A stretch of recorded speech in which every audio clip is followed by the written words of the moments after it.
후보님, 네. 윤석열 전 총장이 사임하는 과정에서 수사권 분리에 대해서 크게 반발한 거 알고 계시죠? 언론 보도를 통해서 알고 있습니다. 네. 국민의 기대와 염원과는 달리 아직도 검찰 내부에는 조직 이기주의가 여전히 팽배한 것 같습니다. 이번에 이성윤 지검장 기소 과정을 보더라도 검찰 조직 이기주의가 공수처를 흔드는 것이 아닌가 하는 의구심까지 드는데요. 공수처에서 이번에 수사 인력 부족을 이유로 이성윤 지검장에 대해서 수사를 검찰에 요청했는데 하면서 기소 여부는 공수처에서 판단하겠다는 조건부 이첩을 했지 않습니까? 그런데 이성윤 지검장에 대해서 수사를 하고 바로 기소까지 강행을 해버렸습니다. 이 문제에 대해서 제가 서면 질의를 후보님께 했었고, 그래서 이첩의 후보님 답변이 이첩에 대해서는 사건이고, 사건을 이첩받은 기관은 법령이 부여한 권한에 따라 해당 사건을 처리하는 것이 원칙이다. 이렇게 답변을 하셨습니다. 나중에 이 부분에 대해서 해명을 좀 해주시고요. 다음에 고위공직자 범죄 법에 의하면 인지를 하게 된 경우에 즉시 공수처에 통보를 하도록 공수처법에 나와 있지 않습니까? 예.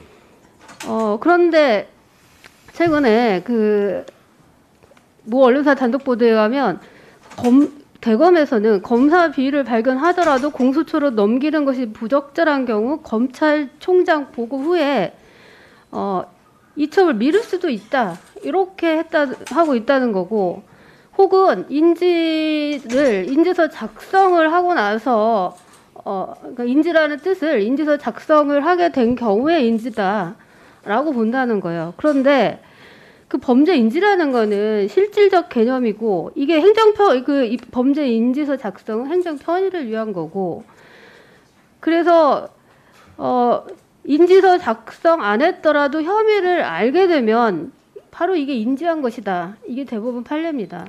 그래서 검사 비위를 나중에 총장님이 되신 경우에 범죄 인지를 하면 바로 공수처에 통보를 하는 것이 원칙인 거죠. 그에 대해서 내부에서 그런 규정을 만들어서 뭐 인지서를 작성하거나 아니면 또 보내고 싶으면 보내고 안 보내고 싶으면 안 보냈다, 이런 식의 내규를 만들면 안 되는데, 맞는 게 있으면 어떻게 하실 건지 나중에 한꺼번에 답변을 해주시기 바랍니다.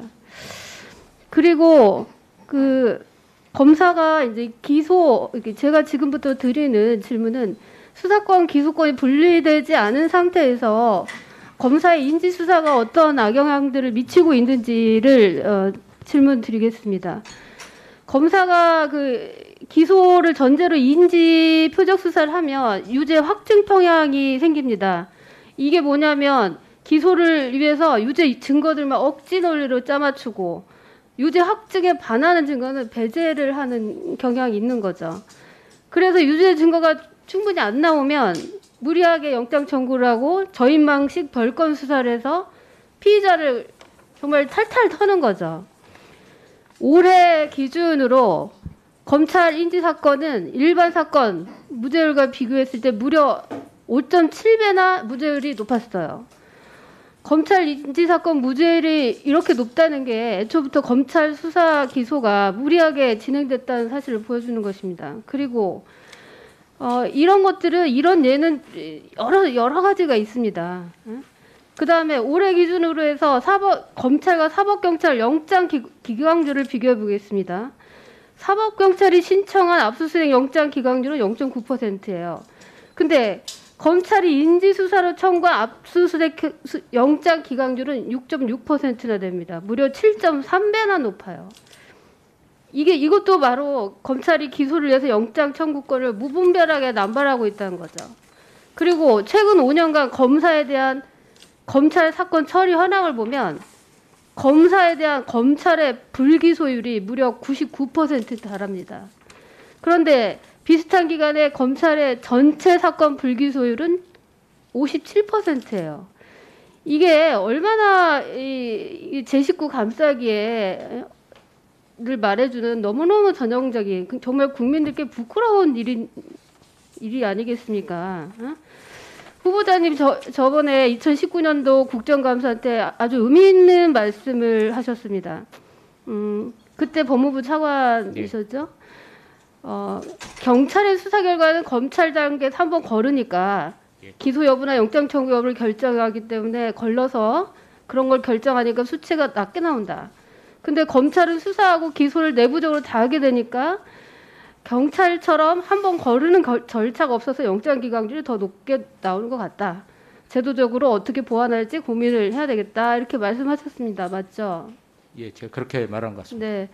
지금 검찰의 수사권, 기소권, 6대 범죄만 한다 하더라도 지금도 마찬가지로 이성균 기소 사건 이런 것들을 보면 아직도 검찰이 기소권과 기소권을 가지고 정치를 하고 있다는 느낌을 지울 수가 없습니다. 일반 국민들은 검찰의 폭주 같은 그런 수사 행위, 먼지털이식 수사, 탈탈 털은 수사, 막 온 집안을 다 압수를 하고 수십 번 압수를 하고 이런 것들 때문에 굉장히 검찰에 대해서 공포심을 느끼고 있습니다. 도대체 검찰이 무슨 일 있을 때마다 앞장을 서서 나서서 국민을 이렇게 공포스럽게 하고 해야 되는 기관입니까?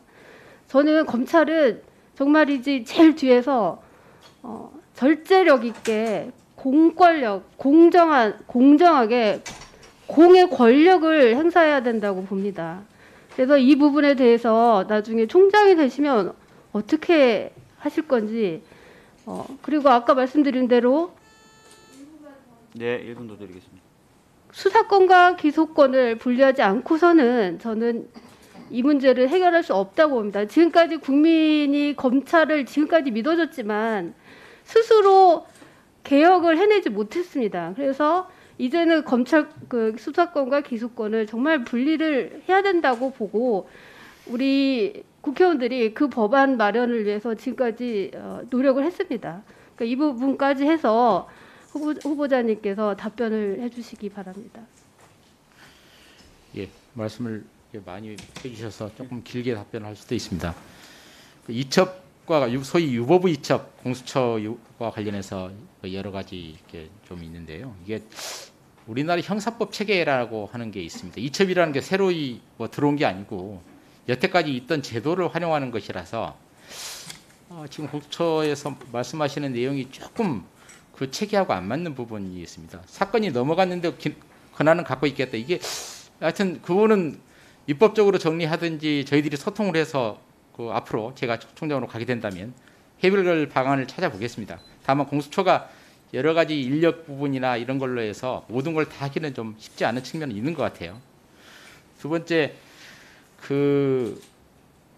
하여튼 인지서를 작성하고 나서 고위공직자에 대해서 공수처에 넘기는 방식을 통해서 즉각적으로 사건을 통보하거나 넘기는 것이 늦어진다는 부분은 제가 구체적인 내용을 아직 잘 파악하지 못하고 있어서 가게 되면 세부적인 어떤 관련 규정도 한번 검토해보고 공수처는 그 고위공직자 부정부패 수사에 있어서 검찰의 동반자라는 생각을 갖고 있습니다. 그래서 협조해서 그런 부정부패 수사가 제대로 이루어질 수 있도록 하겠고요. 수사 기소에 대해서 수사하는 사람이 기소하면 확증 편향이 있고 그래서 수사가 좀 세진다라는 거에 대해서 공감하고요. 제가 변호사 업무를 해보니까 밖에서도 수사하는 사람이 기소하는 것에 대해서 굉장히 두려워하는 거 맞습니다. 물론 그 바람에 수사의 효율성, 공소유지 효율성은 있을 수 있다고 생각을 하고요. 아무래도 이제 지금 그래서 이 형사사법 제도가 제대로 다 개혁이 된 거 아니겠습니까? 지금 현재 이 개혁된 형사사법 체계 하에서는 수사 기소가 상당 부분 이루어질 수밖에 없다. 아까 제가 오전에 말씀드렸습니다만 전체 검찰이 1년에 처리하는 피의자가 250만 명쯤 되더라고요. 근데 수사하고 기소하는 그 인원은 피의자들은 한 10,000명 내외가 될 것 같습니다. 10,000명 내외. 그러니까 25분의 1쯤 되는 거죠. 250분의 1이군요. 그래서 그 251만 명 되는 사람을 제로로 만들어서 전부 수사를 다른 데서 할 거냐 하는 부분은 그건 아닌 것 같고요. 지금 현재 우리 국회에서 만들어진 법을 탄력적으로 운영해서 그 취지에 맞게 가면 되지 않나라는 생각을 해보고요. 그 검사가 직접 수사하면서 아무래도 이제 영장이나 뭐 압수수색 영장이나 이런 것들 또 무죄도 좀 높고 하는 문제가 있다는 거 알고 있고요. 저희들도 제가 검찰총장이 된다면 직접 수사 검찰이 하는 부분에 대해서는 나름대로 소위 레드팀 같은 그거에 대해서 그 인권 보호라든가 적법 절차라든가 공소유지 같은 증거관계 같은 걸 제대로 한번 따져보는 별도의 내부 시스템을 한번 갖추는 것도 한번 검토해 보겠다 이런 생각을 갖고 있습니다. 지금 검찰이 뭐 정치를 하고 공포 정치를 하고 하는 부분 말씀을 하셨는데 지금 현재 그 형사사법제도가 70년 만에 지금 처음으로 제대로 된 개혁이 이루어진 거라서 이 제도를 빨리 안착시켜서 그 존경하는 의원님 말씀하시는 그런 검찰의 어떤 권한이 절제되고 또 직접 수사나 이런 부분도 가급적이면 꼭 필요한 데만 할 수 있는 시스템으로 가야 된다라는 생각 갖고 있고요. 그 수사기소 분리와 관련해서는 제가 말씀드린 것처럼 제가 검찰 개혁할 때 개혁 입법 만들 때 열심히 개혁 입법 필요하다고 주장했던 사람입니다.